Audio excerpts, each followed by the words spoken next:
So we left off at the different types of growth. So let's start with intensive growth. Intensive growth is when the market is growing very quickly. You're a player in the market and you really want to grow as fast and as quickly as you can. A great example of intensive growth right now are those virtual meeting software like Zoom and WebEx and other things like that. They're virtual meeting software. Because of the pandemic, they're growing like a weed, and that is extremely intensive growth. So what they're trying to do is get customers as quickly as they can. They're managing their growth, and they're working as hard as they can. Integrative growth is when you increase sales through backward, forward, or horizontal integration. Backward integration would be like Microsoft coming out with a Surface tablet.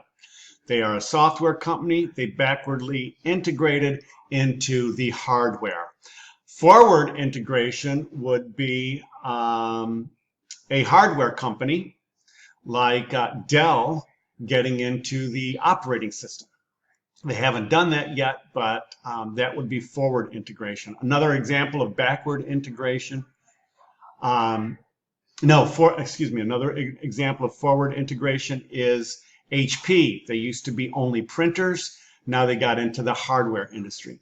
And then horizontal integration is buying something within your own industry so that you can integrate within your own industry.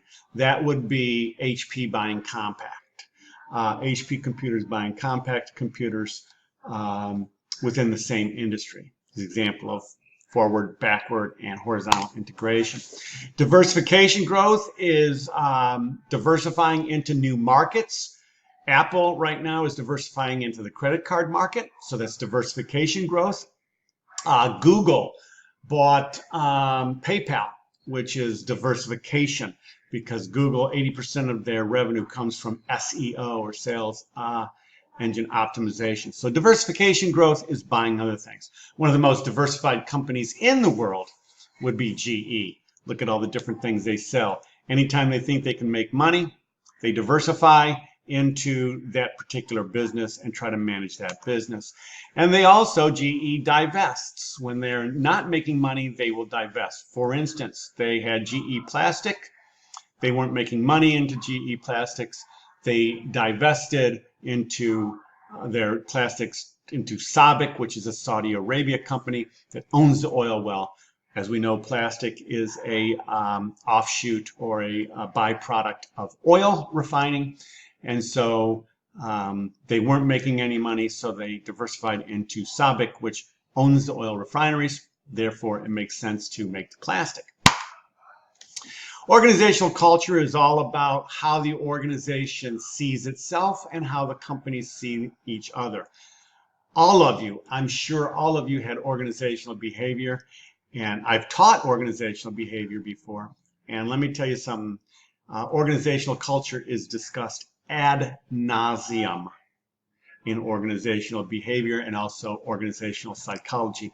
So I don't want to spend a lot of time here going over it. Organizational culture goes into organizational structure. So how are you going to structure your organization? Based on your culture, based on how people see you, and based on how the market sees you. The culture of Google is very relaxed. It's very innovative oriented. So their culture is that way, and they've structured themselves that way. So now we come into SWOT analysis. The SWOT analysis is a good way for a company to look at itself, how a company looks at itself. So we've all done SWOTs in the past. We have strengths and weaknesses on the top line, opportunities and threats on the bottom line. One of the things that's key with a SWOT analysis is the strengths and weaknesses are internal to the company. Opportunities and threats are external to the company. So a company looks and says, all right, what are our core competencies? What are our strengths? Where do we need to get better? What is our weaknesses?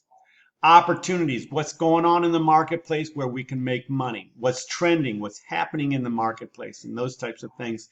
And then threats would be economic threats, Pandemic threats usually come from economic. Pandemic threats can come from new competitors entering the market. Threats can come from other countries entering your market, etc. If you look at Walmart, their strength, low price, good value. Their weaknesses, their service. Their service sucks. You ask somebody in Walmart, where do you find something, and they have no clue. There are opportunities based on the fact that people aren't shopping because of the pandemic. There are opportunities to go more online, build their online presence. And their threats, Alibaba is a threat, Amazon is a threat, other online presences are a threat. And the economic condition right now, a lot of people have been furloughed, out of work, etc. Some people look at that for Walmart as an opportunity because they're low price. Some look at it as a threat. So look at internal to the company, external to the company. Threats are always both environmental, what's happening, trending, and also threats are also competition. So your external environmental analysis, again, we talked about that, what's going on in the external environment that is going to either help you or hinder you. Look at Zoom right now. Zoom is exploding because of the external environment. Whereas, stores, retail is really hurting right now, and other things are hurting right now because of the pandemic. So market opportunity analysis is assessing your market opportunities, seeing what's going on with your market opportunity, and understanding what's trending, where are opportunities out there, what can we do to benefit that. Again, one of the opportunities that Walmart sees is their online presence. If they could somehow get to where Amazon is, where you can click and get it in 2 days with free shipping, they would love that. They have a good online presence, but it's not like, it's not like Amazon's.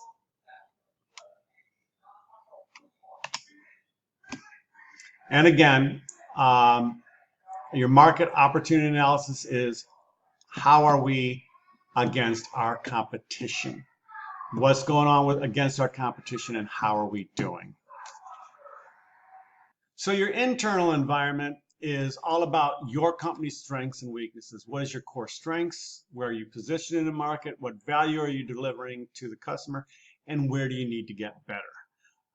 Where's your weaknesses? Is it in service? Is it in pricing? Is it in delivery or value chain or what have you?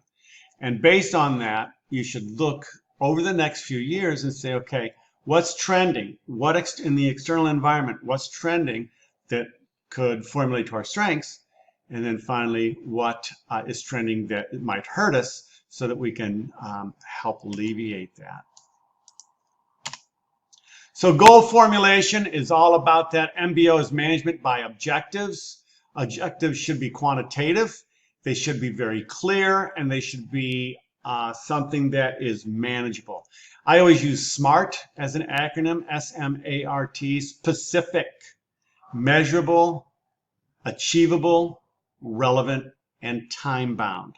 Those are your goal formulation, SMART. Specific, measurable, achievable, relevant, and time-bound. They should be quantitative, they should be specific, they should be realistic. Porter was a big one about goal formulation. He had generic strategies such as overall cost leadership. Obviously, that's Walmart. Differentiation, that would be Amazon. And focus, that would be IBM, focusing on their customers and focusing on one thing and doing it good, and that's bringing the world together. McKinsey's elements of success is skills. Do we have the skill set to do it? And that skill set might be advertising skills, production skills, financial skills. Do we have the staff? Do we have a good strategy and structure in place? Do we have processes and systems in place? Do we have a good style? Do people look at us as having a good style? And then finally, what is our shared value, not only among our customers, but our shared value amongst our employees? Peter Drucker, it's more important to do the right thing than to do things right to be efficient. I say you have to be both effective and efficient, but what do I know? Drucker's the man. So marketing implementation is just that. That's your strategy and your tactics. How are we going to implement this marketing plan? If it's our strategy is to be innovative, how are we going to implement it? Are we going to hire more engineers, more product managers, and then tactically, how are we going to set up our project teams? How are we going to set up our marketing teams and our launch teams? So marketing implementation strategy is how are we going to do it? Tactical is what are our day-to-day operations. So based on that, you come out with your marketing metrics, and that's usually market share and sales and revenue.